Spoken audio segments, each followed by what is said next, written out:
Story 1. My college roommate, John, and I had a knack for finding trouble. When we weren't pulling some questionable stunts on campus, we were chasing cheap thrills. This one night, we decided to push our luck a little further and explore the notoriously abandoned backwoods behind our town. Locals whispered stories about this place, tales of an old, devastating fire that had scorched the land decades ago, wiping out any and all trails. It was a place you went to get lost. For us, that was the appeal. We were looking for that jolt of adrenaline, that feeling of stepping into the unknown. We packed light, a couple of dim flashlights, and more bravado than sense, and headed in. After what felt like an hour of pushing through thick underbrush, we turned around. The lights of the town were completely gone, swallowed by the trees. It was just us and the oppressive, silent darkness, punctuated only by the weak beams of our flashlights. We'd been walking for about 20 more minutes when John suddenly stopped and grabbed my arm. He pointed his light toward the ground, a little way ahead. There, sitting perfectly upright on a patch of moss, was a faint, steady light. It was an electric torch, one of those heavy-duty ones. It was on, burning bright against the pitch-black surroundings, as if someone had deliberately placed it there. We scanned the area. No campsite. No tent. No footprints in the soft earth. No sign whoever owned it. John and I exchanged a look, and the same thought passed between us. You doin' just drop a vital source of light in a place like this unless you running. Running so fast you can't risk stopping to pick it up. This wasn't just a spooky find anymore. It felt like a warning. Ignoring our better judgment, we left the flashlight where it was and pushed forward. The mystery was too compelling to turn back. But we had only taken a few steps when the air behind us cracked. It was the sharp, loud sound of a thick branch snapping. And then another and another in a frantic succession. The sounds were close, maybe 30 feet back, and they made us both jump out of our skin. We spun around, our flashlight beams cutting frantically through the void. Nothing. Just an impenetrable wall of trees and shadows. The sound was too quick, too heavy to be a deer or a raccoon. Our earlier excitement evaporated, replaced by a cold, genuine dread. We started walking faster, our hearts pounding against our ribs. The thrill was gone. The cracking sounds followed us. It was a clear pattern now. We'd walk for a minute, and then we'd hear it again, always about 20 or 30 feet behind us. It sounded undeniably like something bipedal, something running low to the ground, trying to stay hidden. After the 5th time, we stopped, breathing hard, listening. The woods were dead silent for a moment. And then we heard it again, closer this time. And just at the very edge of my flashlight's beam, I saw it, a flicker of movement. It was a human silhouette, darting quickly behind a large crooked oak tree. We froze, our lights fixed on that single tree. 10 seconds passed. It felt like an eternity. Then a head slowly peered around the trunk. I couldn't make out a face. It was completely shrouded in shadow. But I could see the eyes. They caught the light and gleamed with a kind of predatory focus that made my blood run cold. My mind was racing, trying to process what was happening, but then something even stranger cut through the tension. It was the distant sound of an engine starting. A deep, rumbling sound, coming from somewhere down one of the long abandoned fire roads that crisscrossed these woods. The figure by the oak tree straightened up. It gave us one last, long, unsettling stare, and then it just vanished. It melted back into the darkness. We didn't wait for a second invitation. We booked it, sprinting blindly, branches whipping our faces, not daring to look back until we burst out of the tree line and onto the familiar dirt road leading back to town. On our frantic escape, we passed the spot where we'd seen the torchlight. It was gone. The next few days were a blur of nervous energy. We didn't talk about it much, trying to convince ourselves it was just some local weirdo trying to scare us. But then the news started trickling out. A person had gone missing. They were last seen heading toward the back of town, near the woods. It sent a shiver down my spine, but the full story was far worse. A few weeks later, a retired police officer, speaking anonymously to a local forum, dropped a bombshell. Decades ago, that same area had been the hunting ground for a rogue long-haul trucker.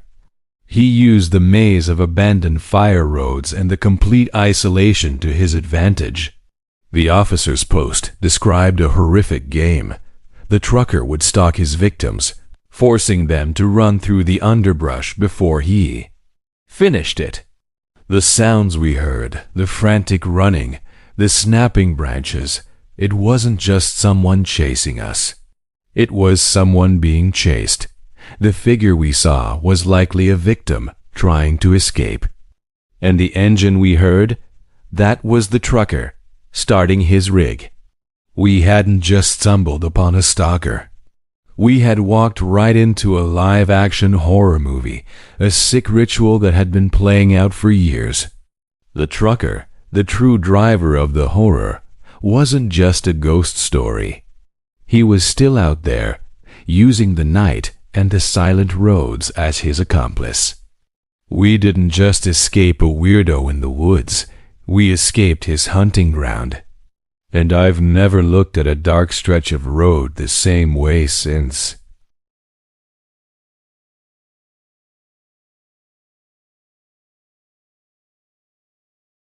Story 2. The engine coughed, sputtered, and died. Of all the places for my old sedan to give up the ghost, it had to be here, on this desolate stretch of northern highway. I knew the signs. No cell service for at least an hour in either direction. The sun was beginning to dip, painting the endless empty road in long, unsettling shadows. Just me, my dead car, and the unnerving quiet. The first car that stopped was a beat-up pickup. A man in his mid-30s leaned out, a slick, unsettling grin on his face. He offered a ride, but his eyes weren't looking at me. They were scanning my car, the surrounding woods, everything but my face. It felt less like a friendly offer and more like he was casing a scene. A cold knot of dread tightened in my stomach. I lied, telling him a friend was on the way. His grin vanished, replaced by a dark, almost hateful smirk. "Suit yourself," he sneered, and peeled away, leaving a cloud of dust and a renewed sense of terror in his wake.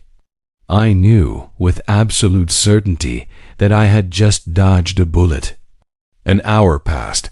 The sky turned a bruised purple. Every passing shadow felt like a threat. Then another set of headlights appeared in the distance. As it drew closer, my heart sank. It was a dark sedan, chillingly similar to the one the creepy guy had been driving. But this time, the driver was a young woman. Relief washed over me, but it was short-lived. Her eyes were wide, fixed on the road ahead with a terrifying intensity.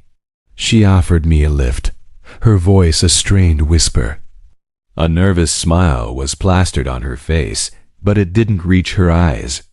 They were filled with a kind of frantic fear I'd never seen before. Desperation won out over my lingering unease. I thanked her and got in. The atmosphere inside the car was suffocating. The air was thick with a strange chemical smell and an almost tangible tension. I tried to make small talk, thanking her again, mentioning my broken-down car. She didn't respond. Not a word. Her knuckles were white on the steering wheel, her focus locked rigidly forward. It was like I wasn't even there. The silence was heavier, more frightening than any conversation could have been. My earlier relief evaporated, replaced by a creeping, suffocating dread. Something was terribly wrong. 20 minutes crawled by in that unbearable silence. Then a beacon of hope appeared in the darkness, a brightly lit gas station sign just off the next exit. There, I said, my voice shaky with relief. Could you please pull over there? I can call for a tow truck. She gave a short, terrified glance at me, her eyes flickering wildly to the rearview mirror for a split second before snapping back to the road. Instead of slowing down, she pressed her foot on the accelerator. The car sped up. Panic flared in my chest. Please, I begged, just pull over at the gas station. That's when her frantic glance at the mirror made sense. I slowly turned my head and looked into the back seat. My blood ran cold. Hunched low in the blackness, almost invisible against the dark upholstery, was a man. It was him. The man from the pickup truck. He was staring at me, his eyes burning with a cold, furious intensity. The pieces clicked into place with horrifying clarity. I had refused his direct offer, so he had sent his unwilling accomplice, this terrified woman, to do his bidding. The horror wasn't just his presence. As my eyes adjusted to the dark, I saw what was on the floor beneath him. A thick, dark tarp was spread out, and on top of it, a set of heavy, black leather restraints. My mind reeled. This wasn't just a car. It was a mobile prison, a coffin on wheels. He began to sit up, his movements stiff and unnatural. His hands were gripping the restraints, his knuckles pale. I screamed at the woman, "Stop the car! Stop the car right now!" But his voice, a low, menacing roar, cut through my panic. "Keep driving," he snarled at her, "or I'll finish this right now." We were flying past the gas station turn-off. My last hope was disappearing behind us. The woman hadn't looked at me, hadn't even flinched at my screaming. Her face was a mask of pure, abject terror. Then, in a move that defied all logic and self-preservation, she did something I'll never forget. Without a word, without a glance, she slammed on the brakes with all her might. The tires shrieked in protest. Then she wrenched the steering wheel hard, spinning us into a violent, uncontrolled U-turn. We weren't heading back onto the highway. She was aiming the car directly for the service station pumps. My world became a blur of spinning lights and screaming metal. The car skidded sideways, missing the pumps by what must have been millimeters, and crashed to a halt. The impact threw the man in the back forward. The woman didn't waste a fraction of a second. She clawed her door open, her voice a raw, primal scream. "Run! He's in the trunk, too!" We both scrambled out of the car and sprinted towards the brightly lit convenience store. The man, stunned and enraged by the near crash, was a few seconds behind us. We burst through the door, yelling for help. The clerk, bless his heart, didn't hesitate. He saw the pure terror on our faces and immediately dialed 911. The man saw the phone call. He jumped back in the sedan and sped off into the night. The police caught him about an hour later. They found everything. The restraints, the tarp, and something that confirmed the woman's terrifying cryptic warning. The trunk had been converted into a custom-built sound-dampened compartment. A hidden cell. He wasn't just some creepy guy on the side of the road. He was a serial abductor. He used a dual-threat method, either posing as a helpful driver himself, or using a captive woman as bait, a distressed damsel to lure in other unsuspecting women. And the most chilling part of it all, the woman who saved me, she was his latest victim. He had captured her and was forcing her to help him find his next target, likely under the threat of what awaited her in that trunk. But in one final, desperate act of suicidal bravery, she chose to crash the Coffin Cab. She risked a fiery explosion, risked being killed by him on the spot, all to give me a chance to escape. She didn't just save my life.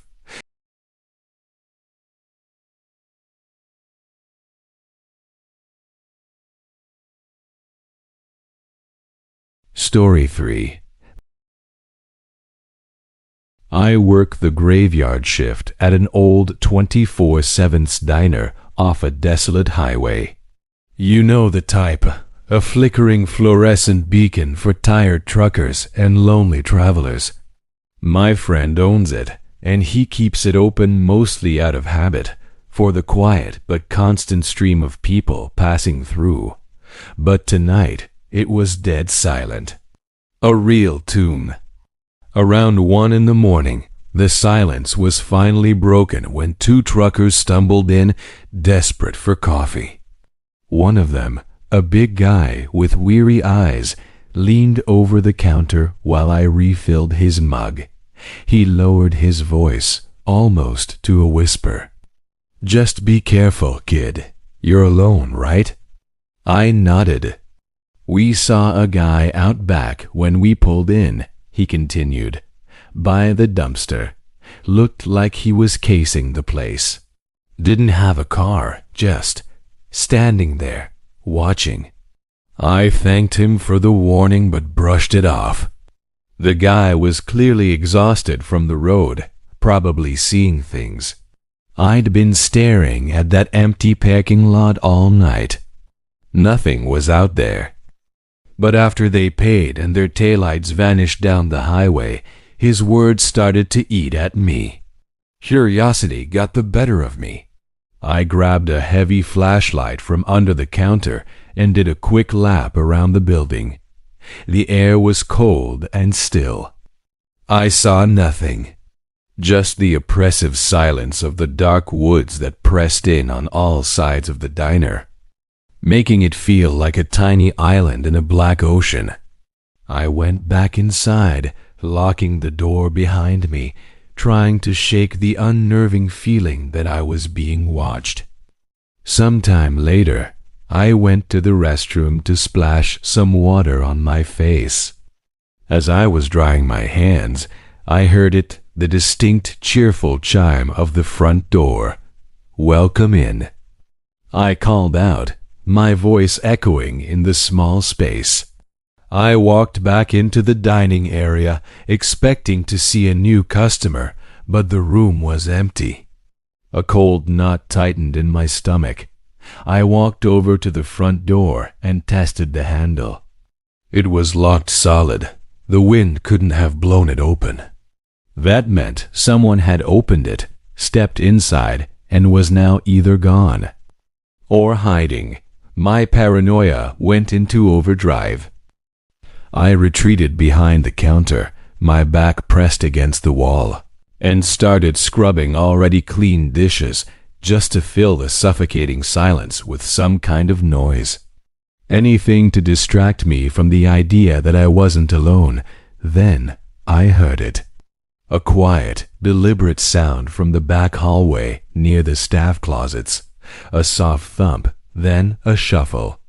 My heart hammered against my ribs.